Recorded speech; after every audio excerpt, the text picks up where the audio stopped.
When you are dehydrated, the lack of water will make your blood becomes more sticky, thus making the heart to work a lot more harder to move blood around the body. Blood circulation becomes less efficient and eventually impair other body functions. Let's go over some examples of poor quality water. When water are flowed through lead and copper pipes, small amounts of these metals can dissolve into water, especially when the water is in contact with plumbing components for a long period of time and corrosion takes place. Secondly, rainwater has a tendency to pick up pollutants in the air in big cities. This might include toxic gases and evaporation of waste from the river and oceans. Commercial water treated with chlorine and sodium fluoride. In excess, they can be very detrimental to our health. Short-term exposures to chlorine can cause irritation to the eye and skin, and even coughing and shortness of breath. As for sodium fluoride, it may cause vomiting and nausea and abdominal pain. Fluoride can also impair mitochondrial dysfunction and cause neurotoxicity. The fourth example will be bottled water. According to the National Institute of Health, 1 liter of bottled water has 240,000 tiny pieces of plastics, and 90% of it are nanoplastics. The fifth example is this distilled water. It's always recommended to drink water with nutrients. And if you're someone who can't hold minerals well in your body, drinking too much of this distilled water is like flushing out all your minerals out from your system. Number 6 will be this alkaline water. When you drink too much alkaline water, you actually neutralize the stomach acid's pH level. When your stomach acid becomes less acidic or more alkaline, now your body's ability to break down food for digestion becomes impaired. Furthermore, our stomach acid is our first line of defense against pathogens and harmful bacteria. Alkaline water can also bind to minerals to form hydroxides, and it can be very caustic. One of them is this magnesium hydroxide, which can chemically burn the intestinal wall and results in diarrhea. So what are sources of good quality water?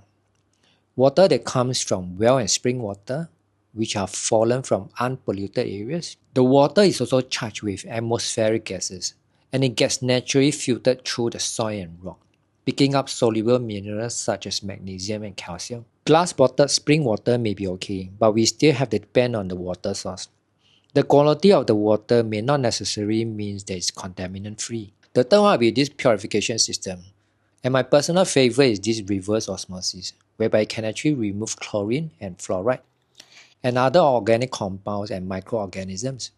And I always remineralize my water with Celtic salts. With regards to the role of water in our body system, it helps to regulate our body temperature, our blood pressure, and our pH level. Water also dissolves minerals and water-soluble vitamins and help transport around our body. And it's also a key component in our digestive juices. Water also delivers oxygen to our cells and help facilitate the movement of our feces. They also dissolve waste and toxins through our body and helps to lubricate our joints. Water also moistens the tissues of our mouth, nose, and eyes. So how much water do you need to consume on a daily basis? As a general rule of thumb to maintain proper hydration, for every 1 kg of body weight, you need to drink 30 ml of water. For example, if you are 80 kg, you need to drink approximately 2,400 ml of water. But there are also other factors that will be affecting the equations, such as diet high in vegetables and fruits, whereby the water content is slightly higher. The daily activity level will also affect if you require a more higher water intake. Another factor is the climate. If you are staying in a very extreme hot weather or low humidity region, or if you are someone who is mostly outdoor, you may want to increase your water intake. And also people with certain health conditions.